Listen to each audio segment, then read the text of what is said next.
Bonsoir, mesdames et messieurs. Merci de nous rejoindre sur la première télévision panafricaine.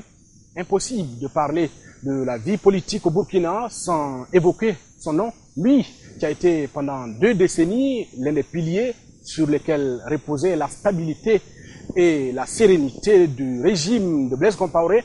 Il a été aussi celui qui, le premier, en 2009, avoir dénoncé les dérives du régime et avoir mis en garde contre une certaine patrimonialisation du régime au Burkina Faso, ce qui lui vaudra forcément la disgrâce et plus tard l'exclusion. Mais la politique, c'est la tasse à café de l'enfant d'Yatenga. Il n'abandonne pas le combat. En 2014, précisément en janvier, il fait son apparition et cette fois il rejoint l'opposition en créant avec certains de ses camarades le MPP, le Mouvement du Peuple pour le Progrès, et jure de défaire le régime de Blaise Compaoré pour l'alternance au Burkina en 2015. Mesdames et messieurs, j'ai l'immense plaisir de recevoir sur ce plateau Monsieur Salif Diallo. Il est le premier vice-président du MPP. Monsieur Salif Diallo, bonsoir. Bonsoir, Monsieur Barry. Première question, tout d'abord, quel est le regard que vous portez sur ce mouvement populaire qui a abouti à la chute du président Blaise Compaoré? Oui, je peux dire que, très modestement, notre peuple a retrouvé ses repères dans cette révolution. Parce que nous sommes un peuple fier et digne, pauvre mais qui vit sur des principes moraux très tangibles. Et je crois que le soulèvement des 30 et 31 n'est que le prolongement de la lutte, parfois silencieuse, de notre peuple face à toute oppression qui s'est exercée dans notre pays. Depuis les indépendances, notre peuple a toujours trouvé des ressorts pour faire face en résistant à toutes les formes d'oppression qui ont voulu s'incruster dans notre pays. Et les 30 et 31 sont des journées mémorables parce que c'était le point d'orgue vraiment de la rupture et le refus de l'aplatissement devant un système qui était devenu dictatorial. Ayam Soukro, l'ancien président Blaise Compaoré, dans une interview qu'il a accordée à nos confrères de Jeune Afrique, il vous a personnellement accusé d'être, si vous voulez bien, l'homme parti, tout son malheur est arrivé. Qu'est-ce que vous répondez, M. Salif Diallo? Je crois que M. Blaise Compaoré a créé lui-même son propre malheur parce que il n'a pas pris en compte les aspirations profondes de notre peuple. Il a méprisé notre peuple et pour terminer, il a insulté la mémoire de ce pays et l'avenir de ce pays. Voici un monsieur à qui nous contestions la possibilité de se représenter en 2015 pour un mandat. Il a introduit un projet de loi qui lui autorise de faire 15 ans de plus encore au pouvoir. Un mandat de 5 ans renouvelable 2 fois. Le peuple burkinabé s'est senti heurté dans ses profondeurs, dans sa fierté. Et le peuple a réagi comme il le fallait. Il a oublié l'histoire récente de ce pays. Et sa propre histoire, il l'a oublié également. Car depuis le président Feu Thomas Sankara, nous avons été éduqués dans le respect d'un certain nombre de principes et de valeurs. Et Blaise Compaoré lui-même s'en est prévalu. Mais le pouvoir absolu corrompt absolument. Et c'est ce qui est arrivé, monsieur le président Blaise Compaoré. Salif Diallo, je le disais tout à l'heure, vous avez été l'une des pièces maîtresses de ce régime. Pour vous, qu'est-ce qui a conduit finalement à la perte et qui a abouti à la chute d'un régime qu'on croyait en tout cas le plus solide en Afrique francophone? Comme je le dis, quand un régime s'éloigne de son peuple, quand un régime ignore les aspirations des jeunes, des femmes, des travailleurs qui fondent l'État et le pays, mais il y a nécessairement rupture et affrontement, ce qui s'est produit. Blaise Compaoré est arrivé au pouvoir depuis 1983, n'oublions pas. Dans le cadre de la révolution d'août 1983, en compagnie de Thomas Sankara. Eux-mêmes, ils sont héritiers, cette révolution d'août 1983 est héritière des luttes multiformes que le peuple burkinabé a engagées depuis les indépendances. N'oubliez pas que le 3 janvier 1966, ce même peuple s'est soulevé. Pour renverser Maurice Yaméogo. Ce peuple, en 1975, s'est révolté pour refuser le régime du renouveau national du feu président Lamizana. Ainsi de suite. Les luttes syndicales ont été multiformes. Nous sommes tous des produits de ces luttes multiformes de ce peuple. Et en 1983, quand Blaise Compaoré et Thomas Sankara sont arrivés au pouvoir, ils se sont fondés sur les valeurs et les aspirations réelles. Malheureusement, la manière dont ils étaient organisés, et donc ils fonctionnaient, il y a eu des difficultés entre eux, des divergences entre eux. Et aujourd'hui, si on regarde en arrière, on peut dire que Blaise a caché son jeu à tout le monde. Et après le départ de Thomas Sankara, les gens ont fondé l'espoir qu'il allait apporter mieux et que les griefs qu'il reprochait à Thomas Sankara n'allaient pas faire de ces griefs-là ses propres méthodes. Or, il en a fait plus. Il a reproché à Thomas Sankara à un moment donné d'avoir un pouvoir personnel. Mais lui, il a fait un pouvoir plus que personnel. Lui, il a fait un pouvoir personnel, clanique et véritablement patrimonial, comme je le disais en 2009. Certains pensent aussi que c'est surtout, vous l'abordez, que c'est l'implication de la famille dans la gestion de la Res Publica qui a contribué à isoler Blaise Compaoré. Entre autres. Parce que cela nous a tous étonnés et nous lui avons fait les critiques nécessaires en interne. Nous lui avons mis en garde à plusieurs reprises au risque, quand nous étions au gouvernement avec lui. Nous avons des témoignages, même en conseil des ministres ou dans les cercles du parti, au pouvoir où nous étions. Moi, personnellement, j'ai eu à lui faire non seulement des notes, à le dire publiquement, mais il a remplacé le parti par une cour de courtisans. Je l'ai dénoncé en 2005 dans un écrit, et ces courtisans, avec l'ensemble du clan, ont contribué à le déifier. Et il a pris très au sérieux cette stature de demi-dieu. Tous ses amis de la gauche africaine que je connais, qui le fréquentaient, ont attiré son attention. Mais rien n'y fit, jusqu'à cette date. Et pour revenir aux récents événements,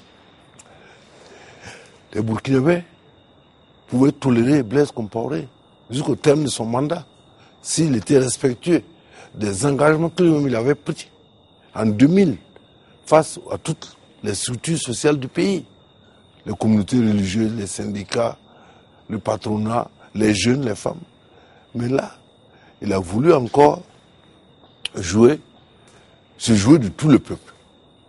On peut tromper un peuple, tout un peuple, un moment, on peut tromper un peuple tout le temps. Et c'est ce qui est arrivé à M. Blaise Compaoré. Alors, depuis quelque temps, la transition politique est en marche avec la mise en place de l'ensemble des organes de la transition. Salif Diallo, quel est le regard que vous portez sur l'ensemble de ces structures et des différents responsables à la tête de ces structures? Moi, je crois qu'il faut être indulgent parce que les organes de la transition et ceux qui les animent aujourd'hui sont tous des produits de notre peuple, du désir de notre peuple. Il n'y a pas eu coup d'État au Burkina Faso.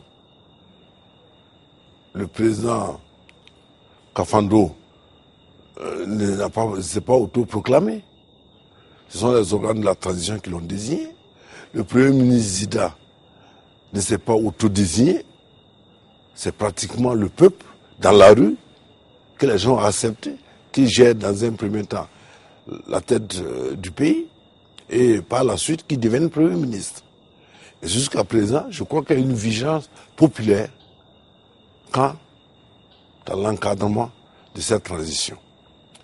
Nous sommes donné un an pour retrouver les élections démocratiques transparente et libre dans ce pays. Et je crois que ce thème sera tenu par les autorités de la transition. Et moi, mon souhait est que tous les Burkinabés, épris de liberté et de progrès, puissent accompagner sincèrement, sans arrêt penser, cette transition jusqu'à son terme. Et qu'on puisse avoir des élections vraiment les plus démocratiques possibles. Nombre de Burkinabés estiment que la désignation du lieutenant-colonel Isaac Zida à la tête du gouvernement pourrait aboutir à une confiscation des aspirations de la révolution, qu'on pourrait finalement se retrouver dans un cas de figure où le président civil, Michel Kafando, ne jouerait finalement que le rôle de la reine d'Angleterre. Quel est votre point de vue? Je crois que c'est des procès d'intention. Je connais ces jeunes militaires pour avoir travaillé avec eux à un moment donné de ma vie. Il y a une sincérité dans leurs actions, pour le moment. Et je crois que leur souci, c'est de rendre au peuple son dû, à savoir les fruits de sa révolution, en nous amenant vers des élections transparentes et apaisées. Parce qu'il faut le dire aussi, sans la participation de l'armée, nous serons aujourd'hui dans une pagaille indescriptible. Nous serons peut-être même en guerre civile. Il faut saluer l'esprit patriotique de ces militaires. Ils connaissent les termes de leur action. Le peuple a donné un mandat pour conduire une transition vers des élections libres et démocratiques. Et qui mieux que connaissent les ripostes populaires. Leur patron, Blaise Compaoré, est parti parce qu'il n'a pas voulu respecter justement ses aspirations populaires.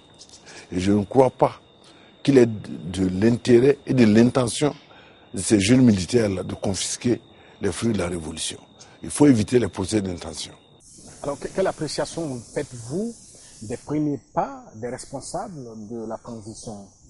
Oui, je pense que gérer un État, c'est pas chose aisée quand on est surtout surpris d'être là, parce que c'est pratiquement le peuple qui a amené tous ces responsables là où ils sont, dans un moment de confusion. Et je pense que c'est normal qu'il y ait des petits tâtonnements, mais la volonté d'aller dans le bon sens existe. Et il faut les encourager à aller dans ce sens-là. Bien sûr, les structures étatiques sont complexes. Les questions qui se posent au Burkina Faso également aujourd'hui sont complexes. Donc, donnons-nous le temps d'accompagner de façon très responsable ces autorités-là. Nous ne leur faisons pas de procès d'intention. Quel est votre regard sur l'attelage du gouvernement mis en place par le lieutenant-colonel Isaac Zida? Moi, je crois que ce gouvernement est le reflet des composantes populaires qui se sont soulevées les 30-31. Je peux me dire 27, 28, 29, 30, 31. Parce que, contrairement à ce qu'on a l'habitude d'occulter, la lutte vraiment populaire sur l'insurrection a commencé le 27 avec les femmes qui ont bravé les interdictions pour manifester bruyamment à Ouagadougou et même à Bobo aux alentours du 25 pour refuser le tripatouillage de cette constitution. Donc moi je pense que l'un dans l'autre, il faut reconnaître à ce gouvernement-là quand même la volonté du bien faire et de travailler surtout dans un climat apaisé. Alors, on a assisté à l'investiture de Michel Kafando comme président de la transition à des déclarations fortes comme l'exhumation de la tombe, ou du moins ce qui est supposé comme étant la tombe de Thomas Sankara, afin de rendre justice. Et le Premier ministre enfonce le clou en demandant à ce que justice soit rendue à Thomas Sankara, en demandant l'extradition de l'ancien président Blaise Compaoré aujourd'hui au Maroc. Quelle est votre analyse de ces déclarations? Moi, je crois que ce soit le président Kafando ou le premier ministre Zida, n'ont fait que refléter une aspiration de la population. Donc, est-ce qu'ils ont les moyens, les possibilités et le temps d'aller? Mais comme eux me l'ont dit, ils ne font qu'évoquer et tracer des sillons pour que ceux qui viendront après puissent continuer ce travail. Notre pays a besoin aussi de justice sociale et de vérité. Et je crois qu'en son temps, on fera cette vérité et cette réconciliation, même si ce n'est pas dans le cadre de la transition. Il faut poursuivre, parce qu'il faut refonder la démocratie du Burkina sur des principes et sur des valeurs intrinsèques à notre peuple, et non sur du faux. Le dossier Thomas Sankara semble être l'une des grandes priorités du gouvernement. Pour vous, est-ce que c'est un dossier qui doit être réglé ici et maintenant? Non, je pense que ce dossier est complexe. Et avant Thomas Sankara, il y a eu d'autres problèmes. Il y a eu d'autres assassinats dans ce pays. C'est un ensemble. Thomas Sankara, c'est une figure emblématique, mais il y a d'autres morts. Donc tous les Burkinabés sont égaux. Et cette question ne peut pas être résolue uniquement en traitant le cas Thomas Sankara. Il faut refaire le bilan, le diagnostic de notre société et tout ce qui a entraîné, aussi bien avec Thomas Sankara, avant lui et après lui, tous ces problèmes de crimes de sang qui existent dans notre pays. Et il y a beaucoup de familles endeuillées à ce sujet. Le Premier ministre a évoqué l'extradition de l'ancien président Blaise Compaoré. Est-ce que vous êtes pour que demain, dans le cadre du dossier Sankara, le président Blaise Compaoré soit entendu et jugé? Et d'autres dossiers aussi également. Ah oui. Et que nous puissions tous témoigner et prendre nos responsabilités si tel est le cas. Mais la nuance, c'est que l'ancien président Blaise Compaoré bénéficie quand même d'une amnistie dans la Constitution. Attention. Cette amnistie avait été votée dans le cadre de la 4e République et dans l'esprit des lois de la République. M. Blaise Compaoré était le premier à fouler aux pieds ces lois de la République. Du coup, il s'est auto-exclu de cette amnistie. Cette amnistie se faisait dans le cadre du respect de la Constitution de la 4e République. Il a été le premier à violenter cette Constitution. Il ne peut pas vouloir dire une chose et de son contraire. Donc, cette loi, qui n'est même pas une loi constitutionnelle, qui a été votée, pour justement lui permettre de respecter l'esprit, la lettre de la Constitution, qu'il a violée, n'existe plus pour nous. C'est ça. Dans l'ordonnancement juridique, on veut dire qui peut le plus, peut le moins. S'il avait tenu à bénéficier de cette amnistie, il fallait qu'il respecte simplement la volonté, l'esprit, la lettre de la Constitution qui existait. Salif Diallo, sur la question, certains de vos détracteurs pensent que la volonté des autorités, des nouvelles autorités, de pouvoir passer au peigne fin la gouvernance pendant ces 27 dernières années pourrait épingler beaucoup, notamment vous-même, pour le rôle que vous avez joué. Qu'est-ce que vous leur répondez? Non, moi personnellement, en tant qu'individu aussi serré, parce que je ne me reproche absolument rien, sauf d'avoir œuvré pour mon pays, en donnant toujours mes positions politiques, idéologiques et administratives. Je n'ai jamais manqué de dire à M. Blaise Compaoré, tel ou tel comportement n'est pas sérieux, n'est pas digne d'un président de notre pays, et je ne me suis jamais mêlé dans des affaires économiques, ni dans ces histoires de crimes de sang. J'étais témoin de certaines choses, mais je ne me suis jamais impliqué.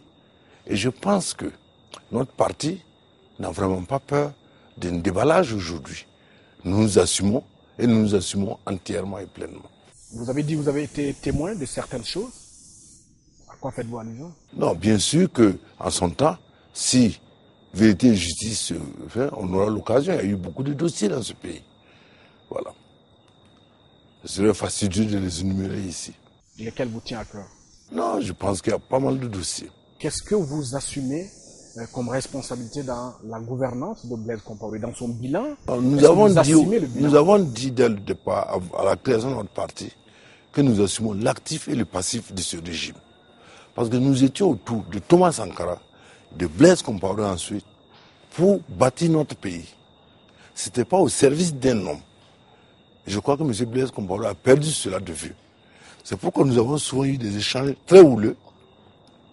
On nous a taxé de gauchistes, de ceci, cela, mais nous savions que certains chemins empruntés étaient des mauvaises. Je prends rien que sur le plan économique. Nous avons opté dès le départ à la création de l'ODPMT, ensuite du CDP, pour une ligne social-démocrate, qui veut dire une économie de marché régulée et profitable aux plus défavorisés. Donc des collectifs à porter. Mais à notre grand étonnement, le parti a été relégué au second plan. Et on a mis en place une politique économique néolibérale, même pas libérale, néolibérale, avec tous les avatars que cela comporte. C'est pourquoi on a vu la montée du chômage et la scission de notre pays en deux clans. Une minorité infime, peut-être de 1%, avec 90% des richesses, et une majorité dans la pauvreté absolue. Non, ce n'était pas notre ligne, ce n'était pas notre vocation. Nous avons essayé d'apporter des correctifs internes, en faisant des critiques aussi bien internes, en menant des actions aussi. Et ça, nous le disons droit dans les yeux à qui veut l'entendre, que nous avons été l'aile progressiste de ce régime-là. Nous avons tenté de le corriger à maintes reprises, et je peux faire notre autocritique ici. Nous avons été les idiots utiles à M. Blaise Compaoré. Parce que nous étions une caution de gauche à ce régime qui finalement s'est agité bas le masque pour se présenter en une dictature hideuse au service du néolibéralisme et des grandes firmes multinationales. Êtes-vous pour, par exemple, qu'il y ait une sorte d'audit de la gouvernance ces dernières années? Absolument. Pour ceux qui se sont enrichis illicitement. Absolument, absolument. Je pense qu'il faut même passer par là.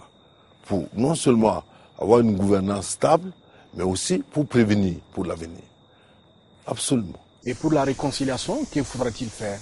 Non, moi je crois que la réconciliation veut qu'on tienne un langage de vérité à tous les niveaux. Cela peut se passer soit dans des sortes de forums, ou bien, je ne sais pas, à l'Assemblée, il y aurait en tout cas un débat national sur la question. Mais je dis qu'il ne faut pas aussi demander tout à la transition. Parce que le temps est compté, les problèmes sont immenses et nombreux. Non, il faut faire ce qu'on peut au cours de cette transition et aussi tracer les lignes directrices pour que ceux qui vont remporter les élections puissent poursuivre sous le contrôle et la vigilance du peuple. Et certains pensent que les 12 mois donnés pour la transition, c'est un délai trop. Ils pensent qu'on peut tenir l'élection dans 3, dans 6 mois. Qu'est-ce que vous pensez? Non, je pense que ça aussi, c'est une déclaration lointaine. Il faut d'abord connaître les problèmes qui entourent l'élection au Burkina Faso. Aujourd'hui, il nous faut faire l'audit du fichier électoral. Il nous faut nous assurer du financement de cette élection, qui n'est pas un financement qui n'est pas acquis encore. Et il y a le problème posé par le vote des Burkinabés de l'étranger. Pourrons-nous aujourd'hui les intégrer ou pas? Donc, pour moi, mieux vaut avoir une période plus ou moins longue et avoir des élections transparentes et justes que de se précipiter. Organiser des élections pour satisfaire certains lubies et se retrouver dans une crise plus grave que celle qu'on a connue avec M. Blaise Compaoré. Donc je pense qu'il ne faut pas écarter que la transition puisse être écourtée. Si on avait les données pour organiser les élections tout de suite, dans 1 mois, dans 2 mois, si vraiment tout était réuni, on doit le faire pour aller vraiment vers un régime constitutionnel démocratique normal. Mais il faut aussi se donner cette possibilité de corriger toutes les entraves, toutes les difficultés qui peuvent exister. C'est pourquoi il ne faut pas être affirmatif. On peut le faire dans 1 mois, dans 2, 3 mois. Nous savons que le délai maximum la durée maximum de la transition, c'est 12 mois. Ça, c'est un horizon. Nous devons travailler en fonction de cet horizon-là pour limiter. Si d'ici 2 mois, 3 mois, nous serons souhaits en tant que parti politique, on organise les élections, nous sommes prêts. Même demain, si on nous dit aller aux élections, nous sommes prêts. Allez. Mais nous devons quand même nous demander si ce sont des élections justes et transparentes, équitables pour tout le monde. Parce qu'il faudrait qu'à l'issue de cette transition, personne ne puisse se sentir brimé. Ceux qui seront élus par le peuple doivent avoir une vraie légitimité. Ceux qui perdront ces élections doivent reconnaître humblement leur défaite, sans que cela ne puisse être confondu à des magouilles, etc. Non. Salif Diallo, qu'est-ce qu'il faut finalement faire pour ne pas retomber dans les erreurs du passé, c'est-à-dire arriver à avoir un État, un gouvernement et des institutions qui seront beaucoup plus puissantes que les hommes qui les représentent? Moi, je crois qu'il faut d'abord organiser les institutions et surtout créer des conditions juridiques, à commencer par la Constitution. Parce que moi, personnellement, je ne suis pas pour le régime présidentiel tel que codifié dans l'actuelle Constitution. Cela conduit à la monarchisation des pouvoirs. Il faut mettre des garde-fous dans le cadre d'un régime semi-présidentiel où le président a ses pouvoirs de gagner, mais sous le contrôle du Parlement, que lui-même est contrôlé par des structures du peuple organisées. Donc il faut imaginer un système où personne à lui tout seul ne peut s'accaparer de l'ensemble des pouvoirs, les exercer, contrôler la justice, parce qu'on est président du Conseil supérieur de la magistrature, contrôler le gouvernement, contrôler l'armée, parce qu'on est chef des armées, on est en même temps président de la République, etc., etc.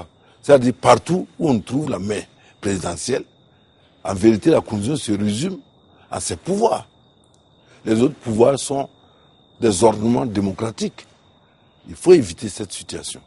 Et c'est pourquoi je pense que après la transition, on doit mener un débat national sur les règles constitutionnelles dans ce pays et les institutions à mettre en place. Et ça, notre parti l'a à l'esprit, et nous pensons qu'on ne peut pas faire des élections et remettre le même système en place, la même constitution en place, et penser qu'il n'y a que Blaise Compaoré, celui qui avait une tendance monarchique. Ça peut arriver à d'autres.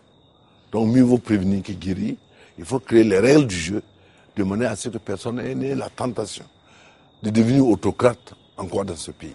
Vous avez dit tout à l'heure, nous sommes prêts en tant que parti politique, même si les élections se déroulaient demain.